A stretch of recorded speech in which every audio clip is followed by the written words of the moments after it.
Assalamualaikum warahmatullahi wabarakatuh. Saya Fahmi Abdul Muti akan menjelaskan proses data mining dan knowledge discovery in database atau bisa disebut juga KKD. 1. Data selection. Pemilihan data dari sekumpulan data operasional perlu dilakukan sebelum tahap penggalian informasi dalam KKD dimulai.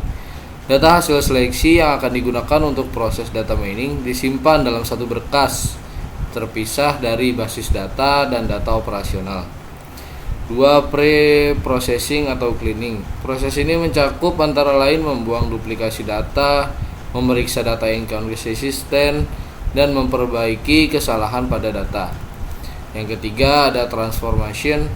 Coding adalah proses transformasi pada data yang telah dipilih, sehingga data tersebut sesuai dengan proses data mining.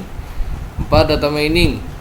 Data mining adalah proses mencari pola atau informasi menarik dalam data terpilih dengan menggunakan teknik tertentu. 5. Interpretation. Pola informasi yang dihasilkan dari proses data mining perlu ditampilkan dalam bentuk yang mudah dimengerti oleh pihak yang berkepentingan. 6. Fase cross industry standard process for data mining. 1. Fase pemahaman bisnis atau bisa disebut juga business understanding phase. A. Penentuan tujuan proyek dan kebutuhan secara detail dalam lingkup bisnis. B. Menerjemahkan tujuan dan batasan menjadi formula dari permasalahan data mining. C. Menyiapkan strategi awal untuk mencapai tujuan.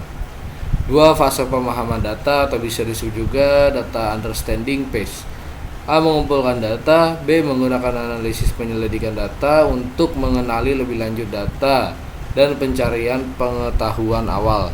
C. Mengevaluasi kualitas data. D. Jika diinginkan, pilih sebagian kecil grup data yang mungkin mengandung pola permasalahan. 3. Fase pengolahan data.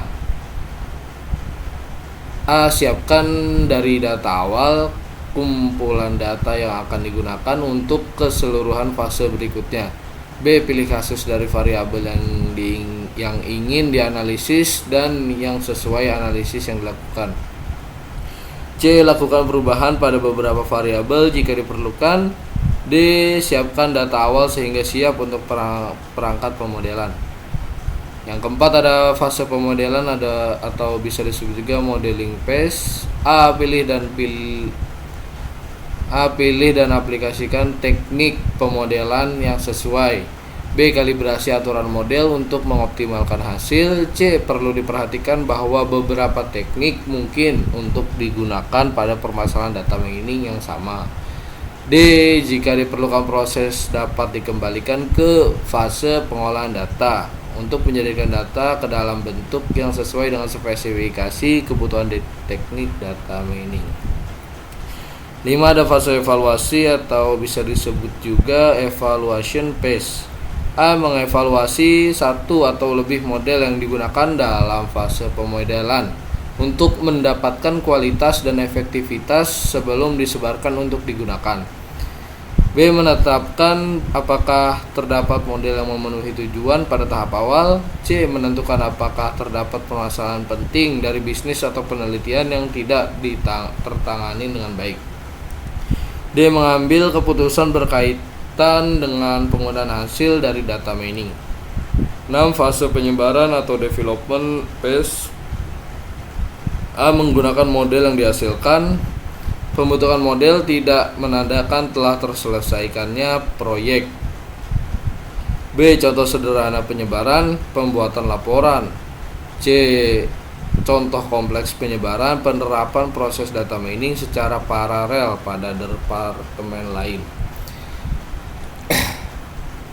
Data mining dibagi menjadi beberapa kelompok berdasarkan tugas yang dapat dilakukan. Ada 1. Deskripsi, 2. Estimasi, 3. Prediksi, 4. Klasifikasi, 5. Pengklasteran, 6. Asosiasi.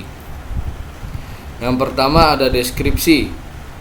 Deskripsi proses penggambaran pola dan kecenderungan yang terdapat dalam data. Contohnya, petugas pengumpulan suara mungkin tidak dapat menentukan keterangan siapa yang berkualitas didukungnya. dalam pemilihan presiden.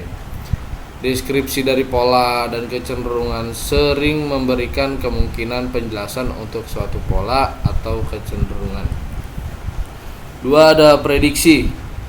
Prediksi hampir sama dengan klasifikasi, kecuali bahwa dalam prediksi nilai dari hasil akan ada di masa mendatang.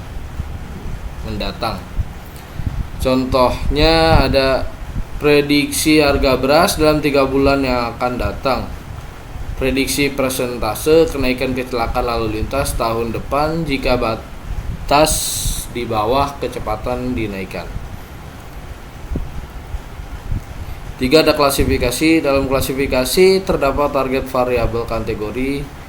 Sebagai contohnya, penggolongan pendapatan dapat dipisahkan dalam 3 kategori, yaitu pendapatan tinggi, pendapatan sedang, dan pendapatan rendah. Sekian dari saya, kurang lebihnya mohon maaf. Apabila ada kesalahan mohon dimaafkan. Wallahu muwaffiq ila aqwamit thoriq. Wassalamualaikum warahmatullahi wabarakatuh.